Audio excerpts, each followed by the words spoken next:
Baik, bismillahirrahmanirrahim. Assalamualaikum warahmatullahi wabarakatuh. Mari kita senantiasa bersyukur kepada Allah Subhanahu wa taala dengan senantiasa melapaskan alhamdulillahirabbil alamin. Kemudian selawat kepada baginda Rasulullah sallallahu alaihi wasallam dengan senantiasa melapaskan Allahumma shalli ala Muhammad wa ala ali Muhammad. Jadi Bapak, Ibu, Saudara dan Saudari sekalian yang dimuliakan oleh Allah Subhanahu wa taala, entah apa yang sudah kita perbuat di muka bumi ini sehingga Allah begitu sering memberikan ujian dan musibah dan serta teguran kepada kita. Semoga ini betul-betul hanya ujian dan musibah, bukan sebagai asap dari Allah untuk perbuatan yang kita lakukan selama ini. Bencana terjadi di mana-mana. Belum selesai corona, terdapat lagi banjir, longsor, dan lain sebagainya. Apa yang mesti kita harus lakukan? Apakah kita harus menyalahkan satu sama lain? Oh, tentu tidak.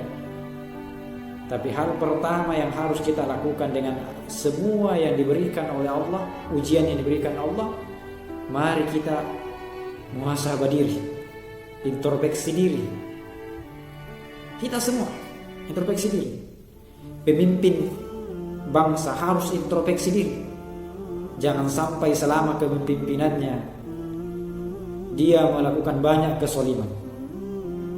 Sehingga ketika sudah introspeksi diri, mohon para pemimpin untuk bertobat kepada Allah Subhanahu wa taala. Generasi muda, introspeksi diri. Kira-kira selama muda kita ini, apakah kita senantiasa melakukan kebaikan di jalan Allah? Justru kita melakukan kemungkaran di jalan Allah. Introspeksi diri. Orang tua, introspeksi diri. Kira-kira anak-anak kita yang sudah dititipkan oleh Allah Subhanahu wa taala melalui kita ini, kita sudah didik menjadi anak yang soleh dan soleh atau tidak? Apakah bertanggung jawab dengan apa yang diberikan oleh Allah atau tidak? Ini harus kita lakukan. Tidak mesti kita harus menyalahkan satu sama lain. Karena kenapa?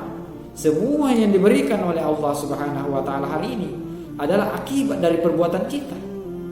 Bukan hanya perbuatan pemimpin bangsa, bukan hanya perbuatan kedua orang tua, bukan hanya perbuatan generasi muda, bukan hanya perbuatan generasi tua, tapi semua ini adalah perbuatan dari manusia yang senantiasa Allah nilai. Apakah itu terlalu banyak kemaksiatan yang kita lakukan, kezaliman yang kita lakukan, sehingga Allah menguji kita dengan bertubi-tubi. Kita belum lepas lagi virus corona, Allah lagi mendatangkan bencana yang lain. Kalaupun dengan bencana ini kita belum sadar bahwa apa yang diberikan oleh Allah Subhanahu wa taala ini adalah sebuah kesementaraan, tidak ada yang abadi. Maka jadikan musibah yang diberikan oleh Allah Subhanahu wa taala ini untuk kita lebih dekat kepada Allah. Jangan begitu sebaliknya. Allah sudah menegur kita dengan beberapa cobaan, tapi justru kita semakin jauh dari Allah. Karena tidak ada yang menjamin besok atau lusa apakah kita termasuk orang yang diberikan musibah oleh Allah. Dan ketika itu kita tidak ada bisa menjamin apakah bisa kita melewati musibah itu ataukah kita sudah dipanggil oleh Allah Subhanahu wa taala. Yang menjadi pertanyaannya, apakah kita takut kembali hadapan Allah? Tidak. Kematian tidak boleh kita takuti, karena kematian adalah hal atau perkara yang sudah pasti, tidak bisa dimajukan dan tidak bisa dimundurkan. Pertanyaannya, apa yang harus kita takuti? Yang harus kita takuti adalah ketika kematian itu menjemput kapan dan dimanapun dan bagaimanapun caranya. Kira-kira apakah kita sudah siap? Apakah kita sudah mempersiapkan amal-amal kita untuk kita bertanggung jawabkan di hadapan Allah Subhanahu wa taala? Kalaupun hari ini kita merasa belum mampu mempertanggungjawabkan apa yang diberikan oleh Allah, hidup yang pernah kita jalani selama ini, yakin dan percaya kita masih ada waktu. Mari kita bertobat kepada Allah Subhanahu wa taala sehingga kelak kita kembali di hadapan Allah Subhanahu wa taala dalam keadaan orang yang beriman dan digolongkan orang-orang yang bertakwa, dan dihalalkan oleh Allah masuk dalam surganya, dan diharapkan oleh Allah untuk masuk dalam neraka. Semoga dengan musibah yang diberikan oleh Allah Subhanahu wa taala senantiasa meningkatkan kualitas iman kita untuk senantiasa melaksanakan amalan-amalan yang diperintahkan oleh Allah dan Rasulullah Muhammad SAW. Sekian dan terima kasih.